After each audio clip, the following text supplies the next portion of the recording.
You need to stop overpaying for your hacky sacks. Today, I'm gonna show you how. It comes with a ball that is already the perfect size, the perfect shape, and super easy to modify.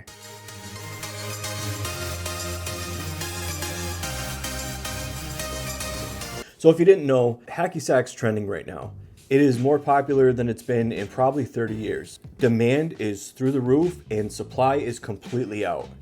People have taken to third-party sellers on eBay and some other sites and are paying ridiculous amounts of money for foot bags.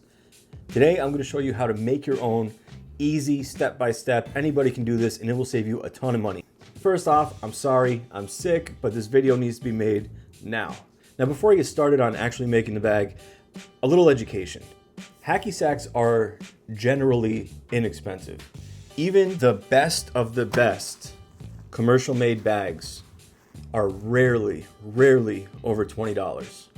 And even the best of the best hand-stitched Pro 32 panel bags made with discontinued ultra suede light, even the best of these bags are rarely over $50.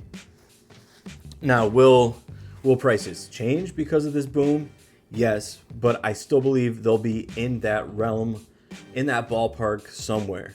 Please stop spending $70, $80 on dirt bags. You could literally buy a dozen for 60 bucks. They were $5 each. I've made videos on it. I've given away tons of them for free. They're not worth that amount of money. If you're gonna spend a ton of money on a bag, then you should be going to a reputable stitcher. Somebody who uses the best fabric, Hana, Jordan from Foot Clan, even myself. The best of the best fabric, the best stitching, somebody reputable, and I doubt you're gonna pay over $50. Now you also need to be careful. There's only really a handful, maybe a dozen or so, like reputable stitchers. Right now they're coming out of the woodwork.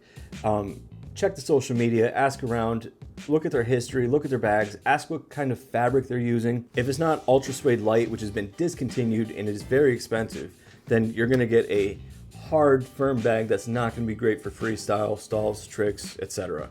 But again, stop paying these crazy prices for third-party reseller, scam artist bags.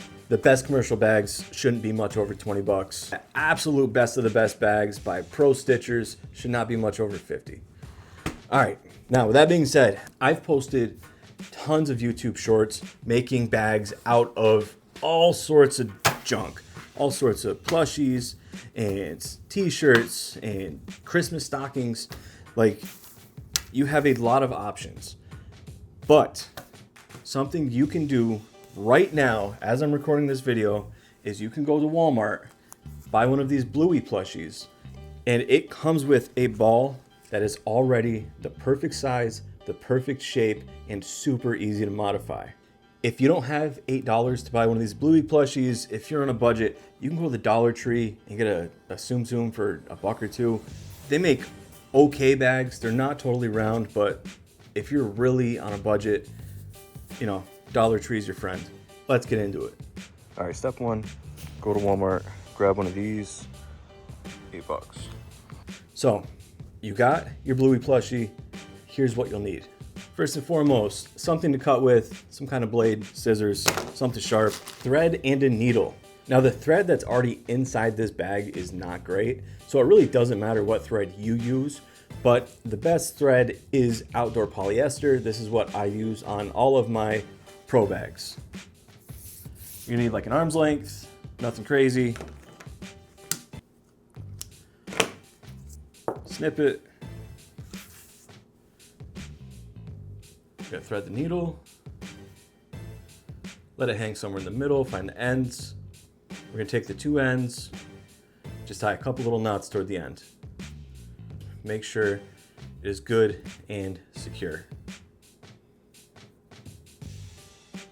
So now we have our needle and the thread is doubled up, about 1 foot long total, with just a couple small knots on the end. So needle, scissors, thread, funnel will help, and then some kind of fill. How do you want to use your foot bag? If you want a bag that you can easily stall and do tricks, then you're gonna want something heavy. You're probably gonna want metal. Steel shot, stainless stainless steel tumbling media, BBs, whatever you can get your hands on. Just make sure it's smooth so it doesn't destroy the bag. If you want a nice hybrid bag, you can take this metal and mix it with a little rubber. You can also use sand. Here we have a fine sand and a coarse sand. The finer sand, expect it to leak a little bit, but it will give you a dense, easier to install bag while also still giving you a little bit more volume than using just metal. We also have a coarse sand, which will give you even more of a fill percentage, more of a like hybrid bag for kicking. You can get these at your local like Hobby Lobbies, crafting stores. Make sure you use clean stuff. Like beach sand will have like all sorts of little bugs and eggs and larvae and stuff that you probably don't want inside your foot bag. If you want just like a kicking bag, you can use beads. You can mix any of this stuff with a little bit of rubber if you want big pop when you kick it. One thing I will say is do not use any food. Do not use any dried food. Do not use any like dried peas or beans or rice, because if any of that stuff gets wet, it will absorb the moisture, it'll mold, and it'll make a gross, disgusting bag. Also, if you want to make a metal bag, you may need a scale. Just make sure you get the right weight. I'll get to that after, but if you're just gonna fill it up just to kick it around, you probably don't need it. Another thing that helps is a funnel. They're cheap, a couple bucks, but that's pretty much everything you need. Let's get into making it. Step one is just removing the bag. A couple threads, pull it apart.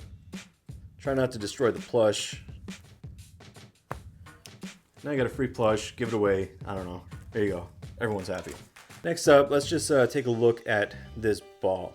Now it's pretty uniform all the way around, but if you see like a loose stitch, that'll probably be the one you want to attack. Something you can get your scissors or blade underneath so you're not tearing the fabric. Just gonna want to pinch it, open it up, get underneath one of the threads.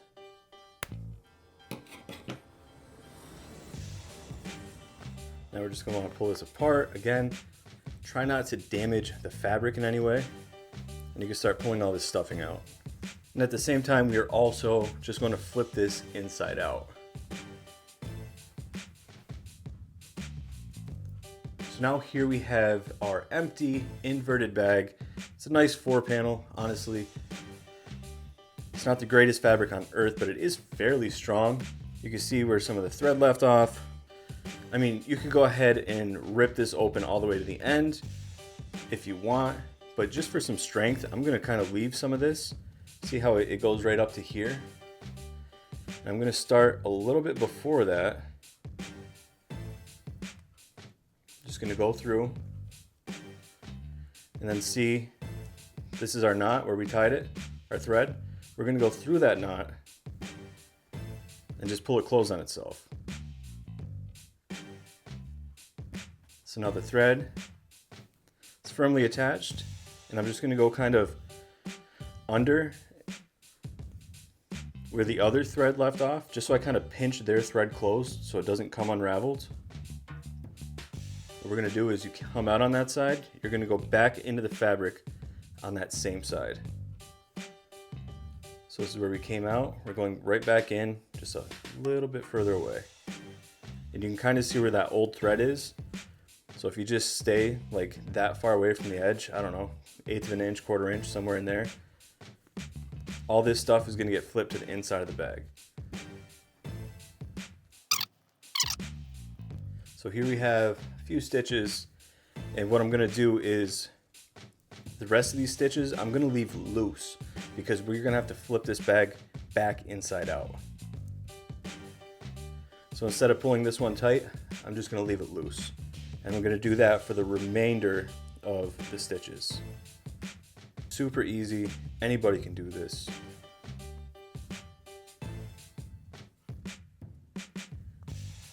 I think this takes less than 10 minutes, especially if you have all of your supplies together beforehand. This should be no problem at all.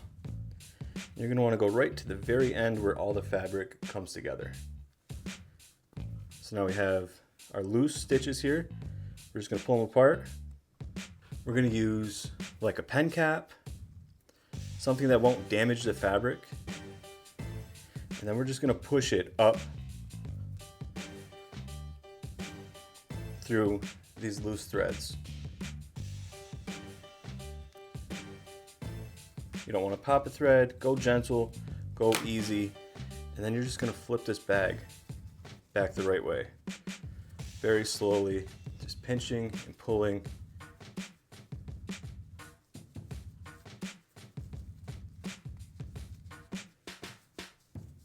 Awesome.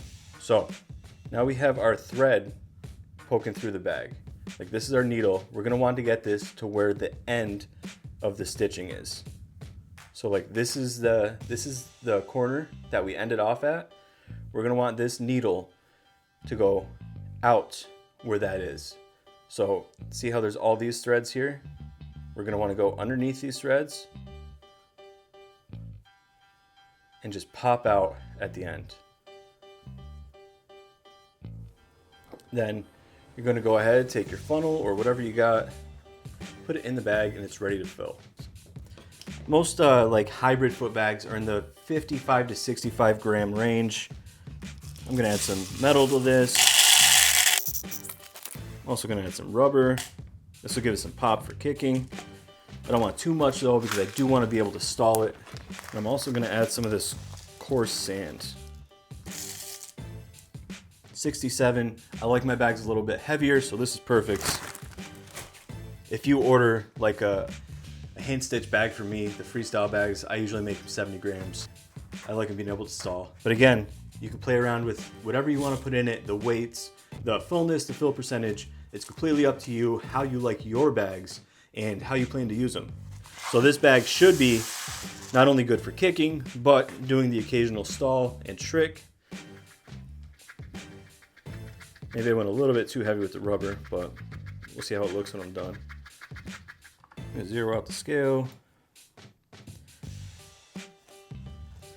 I ended up leaving a little bit of rubber out just because it was getting a little too full for my liking. 65 grams, that's perfect.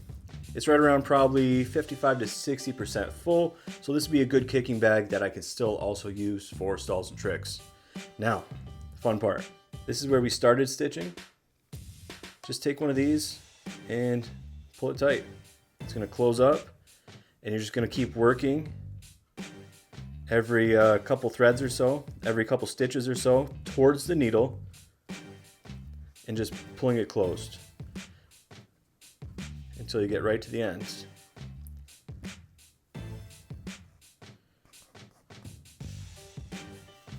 You don't want to pull the stitching too tight because you don't want it to be all puckered on one side, then it's not going to be perfectly round. So try to mimic like how tight the other stitches are. Next step is we're going to tie this off. So you're going to start a knot, use the needle, and slide that knot right as close as you can get to the bag. And then we're just going to double and triple up that knot. You want it to be kind of fat, so that way it doesn't get pulled through the fabric when it's inside the bag, because this is what's going to hold the bag shut. I'm going to do like another double knot. Use the needle, slide it down to the other knot. You're going to want these close together. Pull it tight. So now we got two knots right next to the bag. Next step, we're going to take the needle. We're going to take the needle and we're going to follow that thread into the bag. If it's hard to go into the bag, that means you're hitting fabric or thread or something. Start over. It should slide into the bag easy. And then find a stitch on the other side of the bag, and we're just going to push that needle out of it. We don't want to create any extra holes. And then we're just going to pull the thread and the knot into the bag. And then we're going to pull it kind of tight, cut it. That thread's going to get sucked back into the bag, and now you have a perfect hacky sack for $8 that you made yourself. Custom weight, custom fill.